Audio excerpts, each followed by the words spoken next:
Alright guys, let's just get right into this. I've done this commentary around 3 or 4 times. I messed up a lot. The gameplay sucks, but I'm just going to talk about the first impressions. First, I want to get this out of the way, because in the last recording I did, I try to explain why being innovative is a good thing.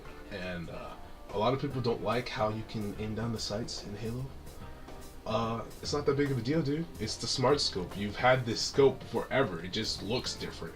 And of course, the SMGs and auto rifles can actually be used for a more accurate shot, but it's still preferred if you just hip fire, because hip firing is the best way. Like you get more kills just hip firing. And besides, aiming down the scope, aiming down the sight while you're also facing another person who's shooting at you, you're gonna get thrown out of your sights. So it's really not even worth it unless you're using an SMG and you just want to get the first couple of shots first. So yeah, aiming down the sights would be beneficial then. But other than that, it's really not. It's not a big deal. Like, people think that it was gonna be game breaking or it was just too much like CoD and they just could not handle it. You don't need to aim down your sights. You do not need to. It's not a big deal. You can hit fire the entire game. Nothing will just change. It's just an added addition, and so people just need to get that through their heads. It's not COD at all. Like, honestly, it has a lot of features. I know the exo suit in Advanced Warfare, you can like jump really high and grab on ledges and stuff like that. And in Destiny, you can shoulder charge people and slide. And I don't know, some people were saying that this is kind of like a Titanfall a little bit. I don't know, but honestly, it takes the best aspect of different FPS games and it puts it into this well-polished multiplayer system, like the shoulder charge, for instance. The shoulder charge in Destiny is an aimbot shoulder charge that you can get from building up momentum with the Titan Striker class. Once that momentum is built and he unleashes that shoulder charge, it's done for. You're done for unless you have overshields. But even if you have overshields, he can just melee you right after that. For this, it doesn't work that way.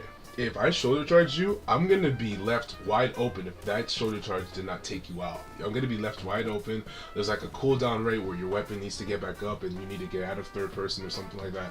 And there is like a small time wait. If you didn't kill that person can easily just melee you twice. It's that simple. So you still have to time it. You still have to use the, you have to time it and be precise with it. Because the shoulder charge in Destiny, honestly, that thing can aimbot you right around the corner. This, if you're not in his sights, in the person's sight, you're not going to get that shoulder charge. You're not even going to hit it. So it did really well with that. In terms of the sliding mechanic, I have not done that yet. I forgot that there was sliding in it, so I have to try that out. But definitely I will be trying that out in the future. But I have tried out the ledge grabbing. The ledge grabbing is very useful, especially if you want to get to a point or an area very quickly. That's also very useful to use. I know a lot of people don't like how mobile you can be in Halo now. It's making it a lot more fast-paced. And people don't like that because they were so used to Master Chief there in his Spartan 2 armor or Mark 5 armor, like a mini tank, basically 1,000-pound armor tank, and he's just walking around. Like, I understand people like that, but in terms of both playability and in terms of story, in a way, these are Spartan 4s. Spartan 4s are more, like twice as more expendable than the Spartan 3s were, and Spartan 4s, they don't have as heavy armor as the Spartan 2s. And so for them to be a lot more mobile would kind of make sense. I understand that in Halo 4, Master Chief could sprint and all that stuff, and I'm pretty sure in the campaign Master Chief is going to be able to grab on legends and stuff like that. But these guys were physically enhanced. Their bone structure and their muscles have been enhanced to the point where they can move freely in this power armor and make it look like it's nothing, because these guys were modified. They were genetically modified to be Spartans. And so when you go like, oh, Spartans shouldn't be running around doing stuff like this because this X amount of armor weighs this much, like, no, it doesn't make sense. These guys are genetically modified to do amazing things like this. So yeah, in terms of story, it actually does go with it. I'm surprised that Sprint wasn't utilized earlier. I understand Bungie did make it in Reach, and then it was expanded a little bit more in Halo 4 and 5 by 343, but I really like the idea of Sprint, so that's where I like with Sprint. Sprint is also very useful if you want to get away, but the only thing is with Sprint, if your shields are down and you're sprinting, you can't regenerate your shields. So if you're running away, and I can still chase you, and I can still smack you. It's very funny. Very funny and very rapist. Unless, of course, you decided to spawn one of your little butt buddies out of your butt, then I'm screwed, but otherwise, I basically am guaranteed that kill, unless you're in cover as well. But then I can always chuck nades. So, speaking of chucking nades, that also gets me into the thruster pack. Thruster packs, when I first thought about it, I was like, that's the same thing that was in Halo 4. I really like the Halo 4 thruster packs. And then I thought about it, well, they're giving it to you without the arm ability. I'm like, okay, this is going to be very interesting.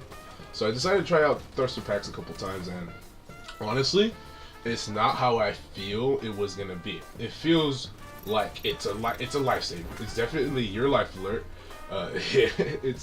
It will be the thing that either protects you from getting smacked, or you'll run right into it, or right into enemy lines with it.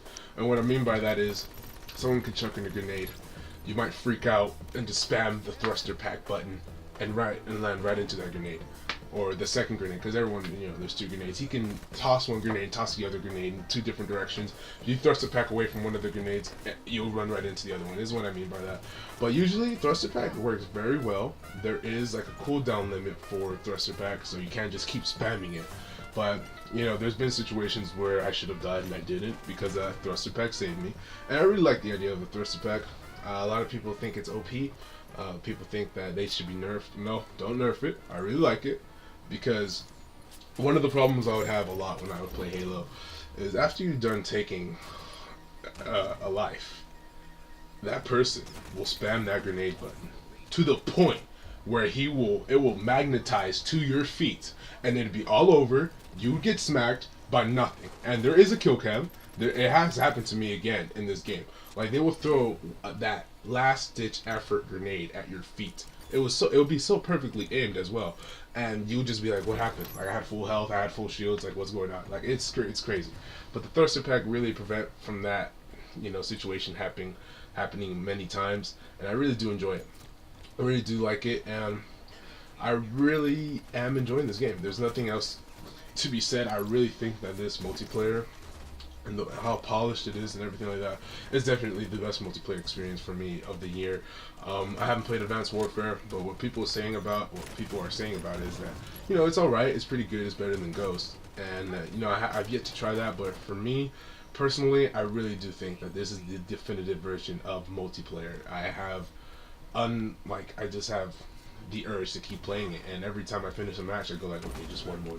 Like, I haven't had that feeling in a long time, and that says a lot, especially for a Halo game. I haven't had that feeling for a long time. Even when Halo 4 came out, I was a really big Halo 4 fanatic. I don't care what anybody says. Halo 4 had a great campaign, and multiplayer was alright.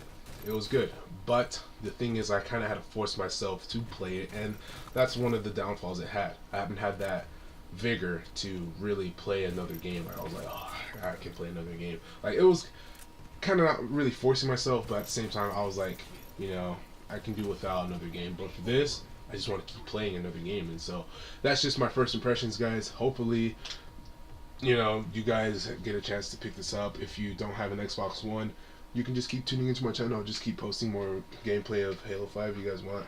But yeah, I really enjoy it. I'm a long-term Halo fan. I've been a Halo fan since I can remember, and seeing it go this direction, I'm kind of happy for it. I'm really excited. So yeah, if you enjoyed, please leave a like and a comment, and I'll see you all in the next one.